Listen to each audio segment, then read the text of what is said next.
Hi there, Helena Doss here, and I'm here with my little Kenzie.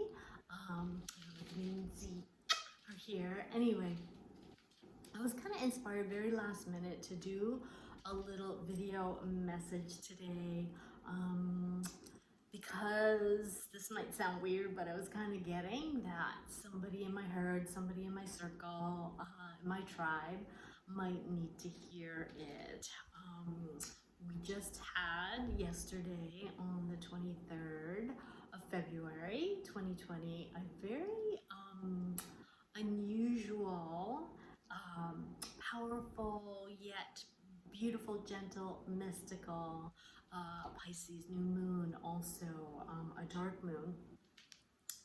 And dark moon obviously is the opposite of the full moon, and so because we don't have the full moonbeams shining down on us, things might seem a bit delusional, if you will, or maybe, it might be hard to navigate illusion versus reality, that kind of thing. Pisces is very mystical and magical and sensitive. And it's also the 12th house. It's the last sign of the zodiac. So that means in many ways we've gone through, all the other signs, and we're in this place of really, pausing and reflecting upon what it is that might be going on or up for us in the moment, which is always a clue around, an opportunity to do a little bit of healing in an area that might need attention. And so this is what I also want to bring to the surface here is that because it is very much about the subconscious realms, because it is about this 12th house energy, which really is all about transformation and ultimately rebirth, it can create this sense of bubbling up to the surface. The fears, the darkness, the shadows, the things that are lurking in the shadows, so to speak. Let me just adjusting here for Kenzie. She's trying to get her spot here.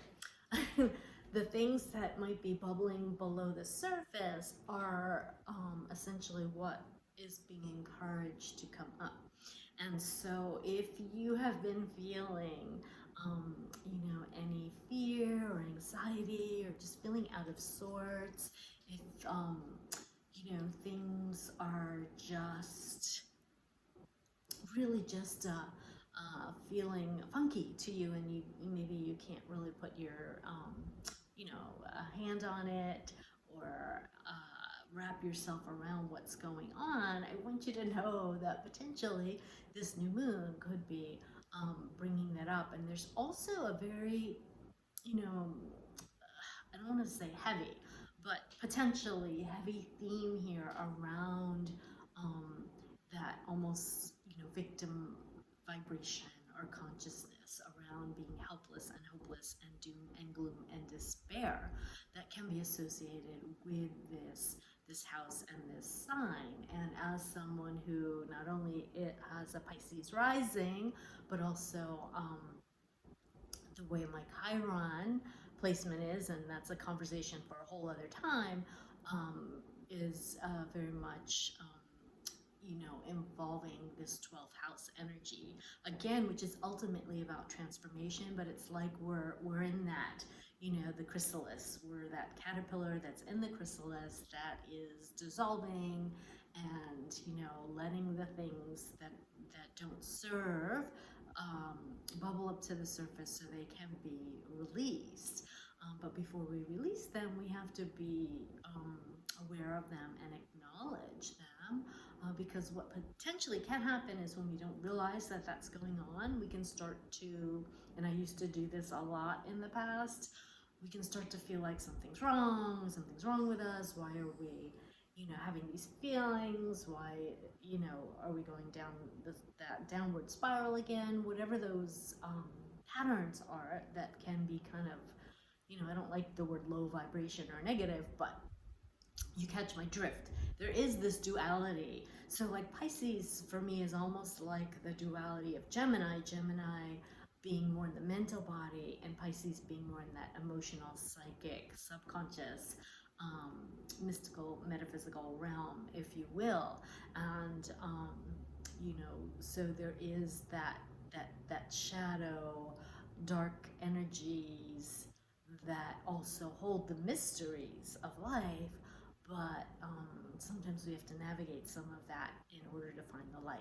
So I don't remember where I first heard this, but the darker the dark, the lighter the light. And ultimately, like the two fish swimming in opposite directions that the Pisces symbol is, part of you might be swimming in one direction, towards the, the growth and the expansion and the change and the light, and the other part might be swimming towards the, doom and gloom and darkness and all of those kind of lower vibrational energies, right?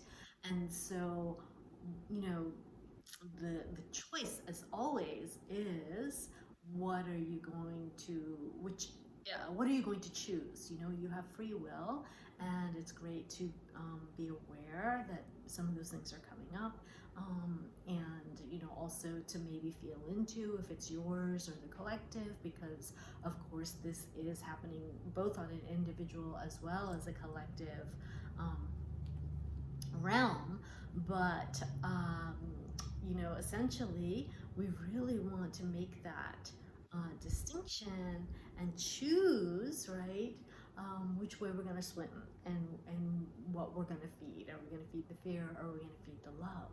And to know, for me, knowing that this is going on astrologically can be a really powerful tool. That knowledge is power, so that we don't have to maybe make ourselves wrong or judge ourselves or beat ourselves up for having this experience, for feeling those feelings again, or having something come up that we thought we'd worked on, or whatever it is, okay? And we're also in a Mercury retrograde as well, so that's also going to invite that, again, reflection and review and permission to pause, like I've been liking to say. So just was guided to share this, and just to as a takeaway, if you've been feeling some of this, as always, be gentle with yourself, and practice your self-care, and to just bring back go back to basics, go back to the foundation. This is my, what I practice in my world, what I use with my clients, is to go back to the ABCs and just allow yourself to, your awareness, acknowledge your awareness, acknowledge, notice whatever's coming up, be that, compassionate, neutral, non-judgmental, accepting observer of whatever is coming up and bubbling to the surface for you. And then use your breath and your body centered awareness, however that works for you. Of course, I have special tools and exercises that I, again, use for myself and those I work with, but do whatever it is to connect with that wisdom and stay present in your body. And finally, see, you're going to cultivate this practice. It's going to help you connect the dots, and allow you to not only plug into source, plug into your intuition and your inner guidance. And as you do this, you are giving yourself that commitment, so to speak, to build this new muscle, this new way of being. And every time it happens, it will get easier and you will get better at it. So I think that's about all I want to say. I just, again, want to say, close with, I love you. And, if you're somehow tuning into this video at a later date, time is fluid. So just trust that there's something in here for you, even if it's not at the exact time of the Pisces new moon. And typically with the new moon, you may have heard this before, but the day of and the few days before and after, around 2 to 3, are going to be where the energies are most potent, so to speak. So, you know, if you are somehow tuning into it during these dates, obviously very much applicable. And finally, you know, if you're sensitive at all and empathic, then chances are you may be feeling this on some level. And if you're conscious, you know, and on the journey of, you know, personal growth and expansion and awareness, the chances are, again, you may be feeling this on some level.